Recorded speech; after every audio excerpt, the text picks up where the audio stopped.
E o São Paulo está acertando os últimos detalhes para vender o William Gomes para o Porto. Informação que você soube primeiro por aqui. Vídeo de hoje do canal do Nicola te atualiza sobre essa negociação e traz bastidores da demissão de Fernando Diniz e o próximo técnico do Cruzeiro. Falo também sobre o novo salário de Verratti no Vasco, sobre o interesse do Flamengo em se tornar dono do maior programa de sócios torcedores do futebol brasileiro. Palmeiras aceitando a oferta e vendendo Zé Rafael. Será que o valor pode ser considerado bom?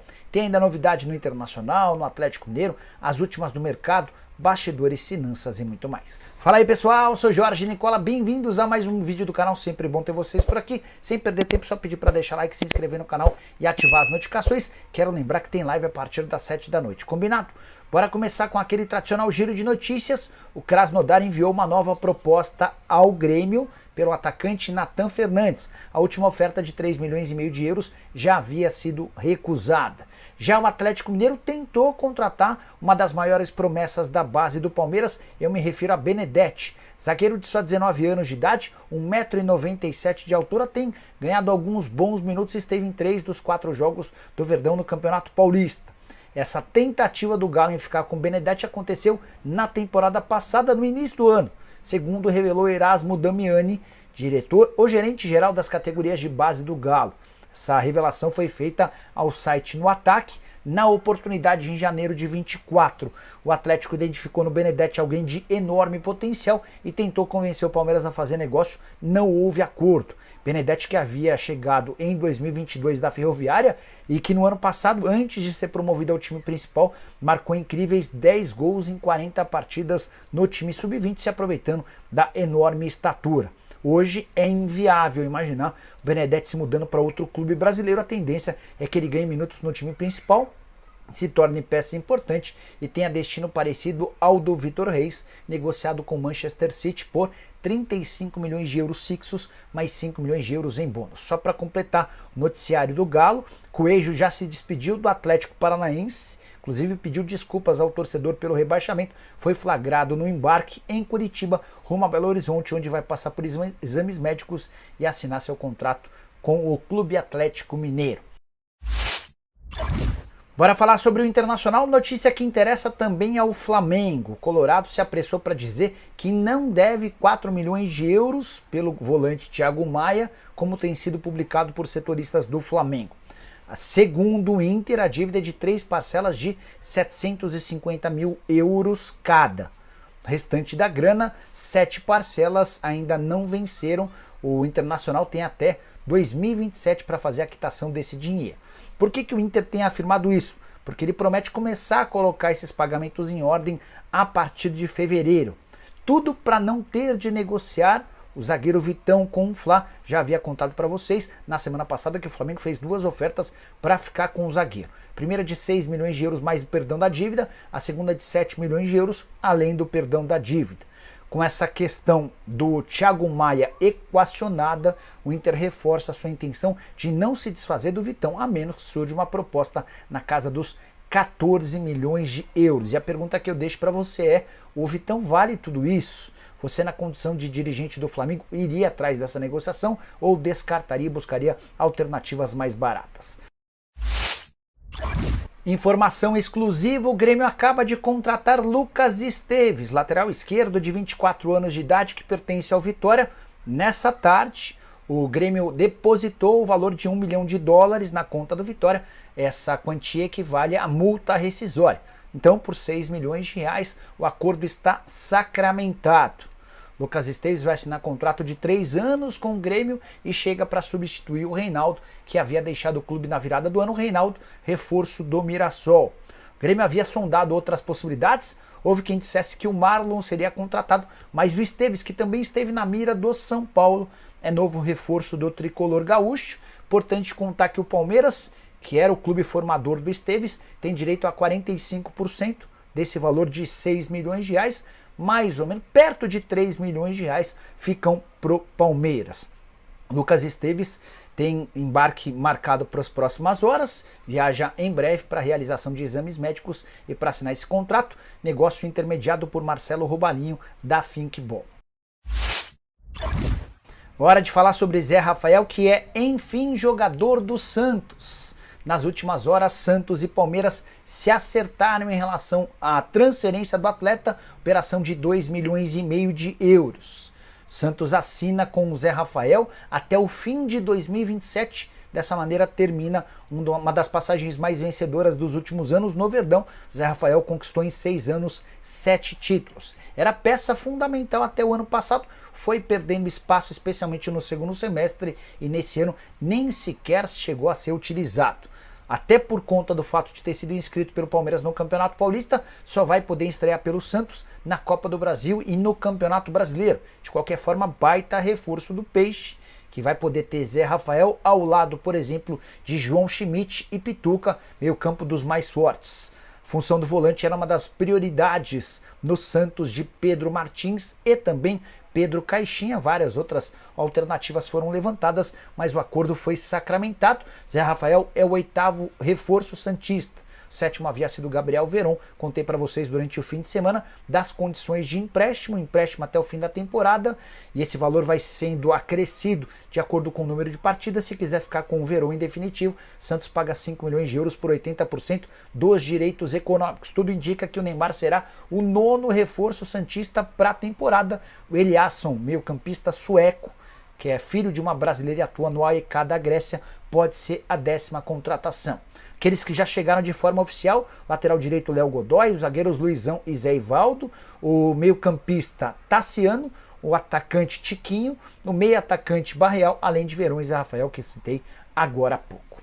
Hora de falar sobre o Flamengo, com um projeto de se transformar no clube com o maior programa de sócios torcedores do país. O Flamengo contratou uma empresa especializada no assunto e tem como meta chegar a 200 mil sócios torcedores. Hoje, essa primeira colocação pertence ao Palmeiras, que lidera o ranking com 197 mil sócios torcedores. O Flamengo, o clube mais popular do país, está longe de ter um programa de sócios torcedores grande ou volumoso. Até por isso, essa é uma das metas do novo presidente. O BAP ele já havia demonstrado tal intenção ainda durante a época de eleição. Estou checando aqui, no último ranking de sócios torcedores, o Flamengo ocupava apenas a 6ª colocação. Um enorme desperdício de dinheiro, mesmo levando em consideração que o Flamengo tem um estádio grande como o Maracanã à sua disposição.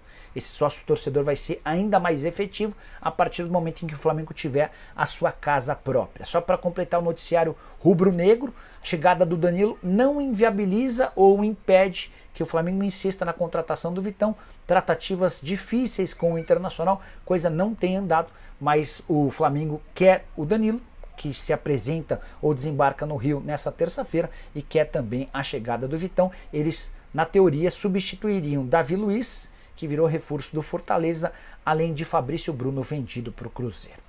Bora te contar agora sobre o novo salário de Pablo Verratti. O atacante argentino vai receber 760 mil reais por mês em seu novo contrato com o Vasco. Negociação das mais difíceis, que começou na temporada passada, teve idas e vindas, sondagens de propostas de Brasil e exterior. No final das contas, o Verratti assinou esse novo vínculo, contrato até dezembro de 2026 e um bom aumento salarial, 760 mil. Ele ganhava pouco mais da metade desse valor. É importante lembrar, bônus com metas alcançadas. Assim que conseguir bater essas metas, como por exemplo artilharia em qualquer competição, ou Vasco ganhando pelo menos um título nesse período, ele acaba acrescentando dinheiro em sua conta. Só para arrematar em relação ao Vasco, o Leandrinho vai mesmo jogar no Al-Shabaab da Arábia Saudita, operação de 475 mil dólares pelo empréstimo, além do perdão de 50% da dívida que o Vasco tem com o Al-Shabaab pelo Paulinho. No primeiro momento havia se noticiado que o perdão seria de 100%. Hora de falar sobre o Cruzeiro. Fernando Diniz não é mais treinador da Raposa. O anúncio de sua demissão aconteceu na manhã dessa segunda-feira, como já era natural que acontecesse.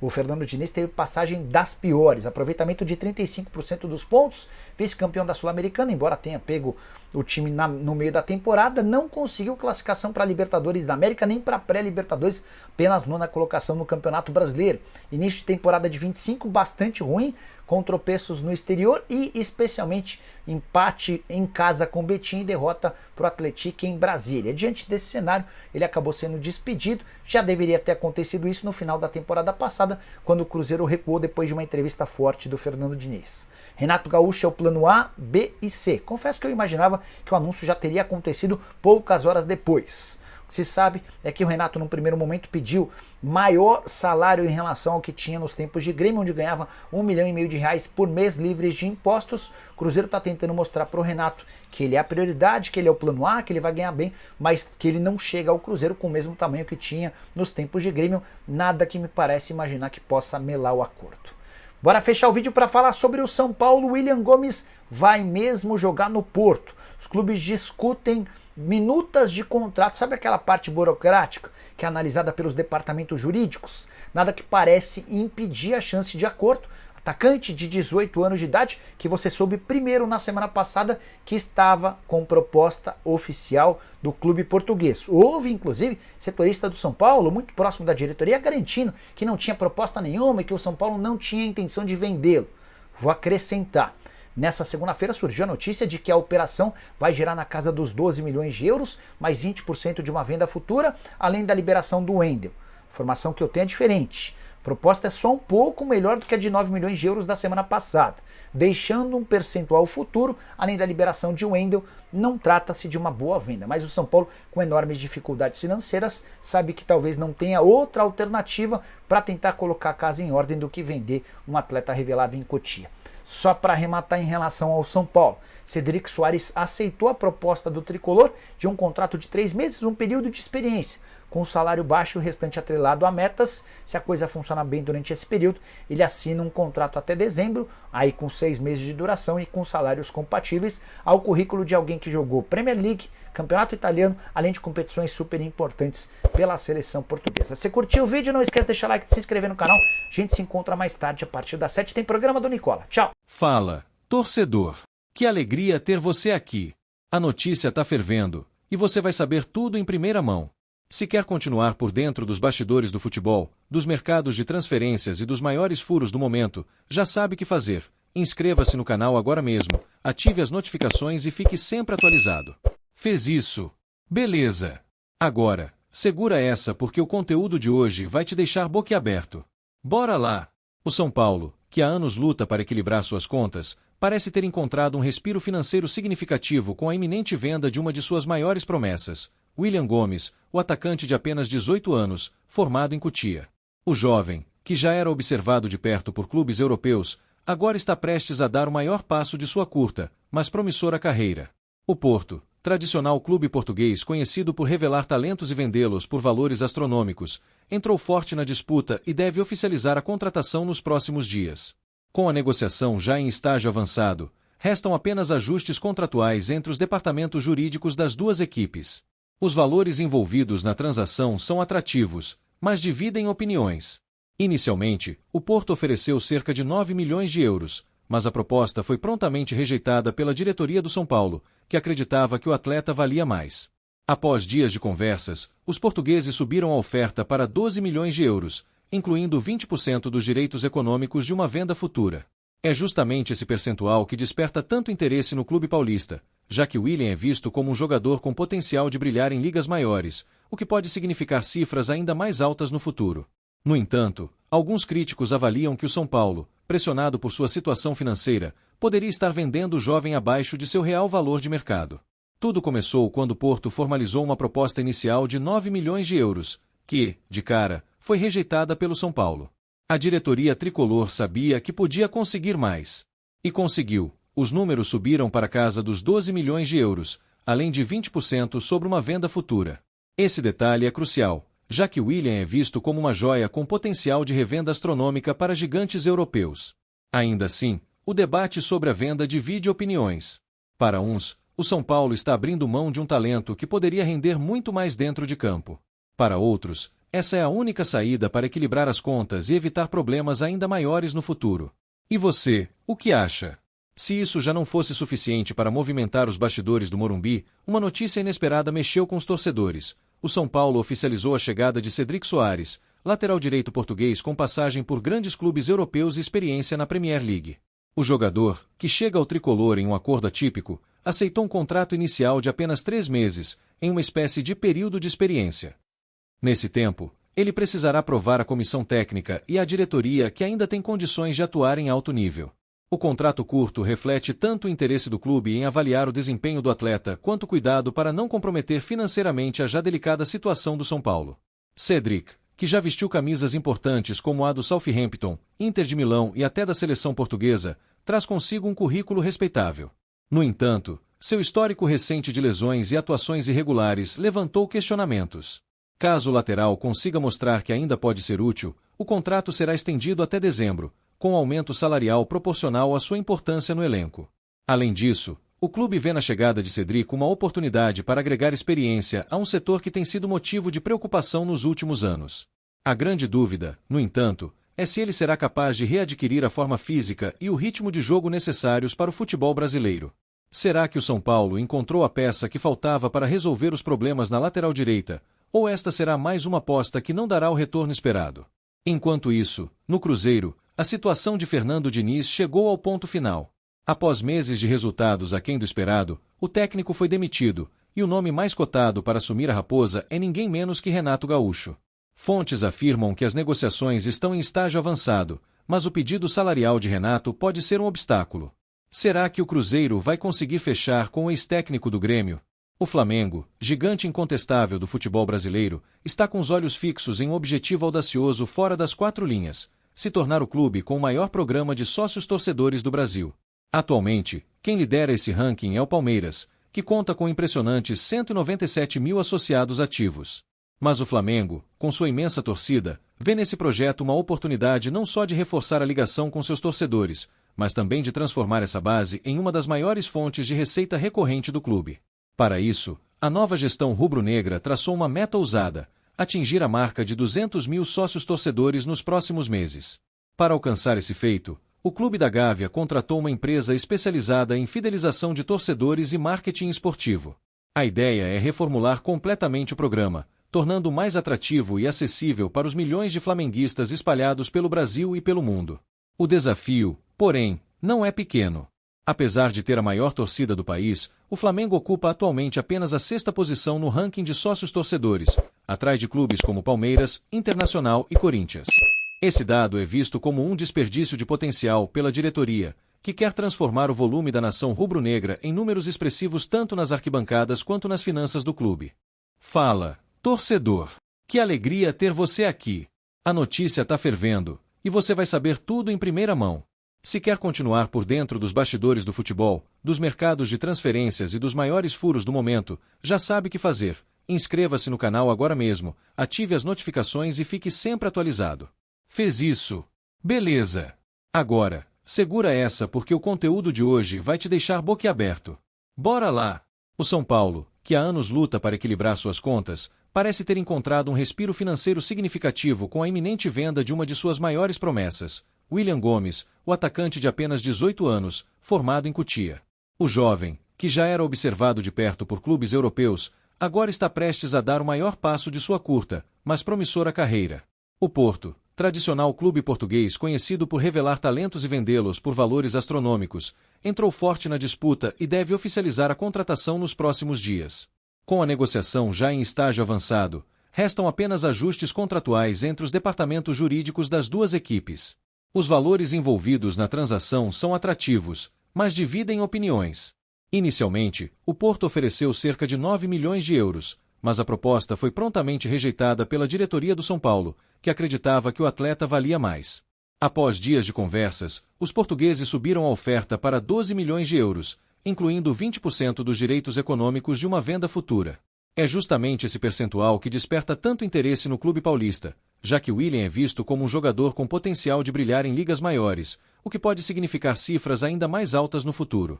No entanto, alguns críticos avaliam que o São Paulo, pressionado por sua situação financeira, poderia estar vendendo o jovem abaixo de seu real valor de mercado. Tudo começou quando o Porto formalizou uma proposta inicial de 9 milhões de euros, que, de cara, foi rejeitada pelo São Paulo. A diretoria tricolor sabia que podia conseguir mais. E conseguiu. Os números subiram para casa dos 12 milhões de euros, além de 20% sobre uma venda futura. Esse detalhe é crucial, já que Willian é visto como uma joia com potencial de revenda astronômica para gigantes europeus. Ainda assim, o debate sobre a venda divide opiniões. Para uns, o São Paulo está abrindo mão de um talento que poderia render muito mais dentro de campo. Para outros, essa é a única saída para equilibrar as contas e evitar problemas ainda maiores no futuro. E você, o que acha? Se isso já não fosse suficiente para movimentar os bastidores do Morumbi, uma notícia inesperada mexeu com os torcedores. O São Paulo oficializou a chegada de Cédric Soares, lateral direito português com passagem por grandes clubes europeus e experiência na Premier League. O jogador, que chega ao tricolor em um acordo atípico, aceitou um contrato inicial de apenas 3 meses, em uma espécie de período de experiência. Nesse tempo, ele precisará provar à comissão técnica e à diretoria que ainda tem condições de atuar em alto nível. O contrato curto reflete tanto o interesse do clube em avaliar o desempenho do atleta quanto o cuidado para não comprometer financeiramente a já delicada situação do São Paulo. Cédric, que já vestiu camisas importantes como a do Southampton, Inter de Milão e até da seleção portuguesa, traz consigo um currículo respeitável. No entanto, seu histórico recente de lesões e atuações irregulares levantou questionamentos. Caso o lateral consiga mostrar que ainda pode ser útil, o contrato será estendido até dezembro, com aumento salarial proporcional à sua importância no elenco. Além disso, o clube vê na chegada de Cédric uma oportunidade para agregar experiência a um setor que tem sido motivo de preocupação nos últimos anos. A grande dúvida, no entanto, é se ele será capaz de readquirir a forma física e o ritmo de jogo necessários para o futebol brasileiro. Será que o São Paulo encontrou a peça que faltava para resolver os problemas na lateral direita, ou esta será mais uma aposta que não dará o retorno esperado? Enquanto isso, no Cruzeiro, a situação de Fernando Diniz chegou ao ponto final. Após meses de resultados aquém do esperado, o técnico foi demitido, e o nome mais cotado para assumir a raposa é ninguém menos que Renato Gaúcho. Fontes afirmam que as negociações estão em estágio avançado, mas o pedido salarial de Renato pode ser um obstáculo. Será que o Cruzeiro vai conseguir fechar com o ex-técnico do Grêmio? O Flamengo, gigante incontestável do futebol brasileiro, está com os olhos fixos em um objetivo audacioso fora das 4 linhas: se tornar o clube com o maior programa de sócios-torcedores do Brasil. Atualmente, quem lidera esse ranking é o Palmeiras, que conta com impressionantes 197 mil associados ativos.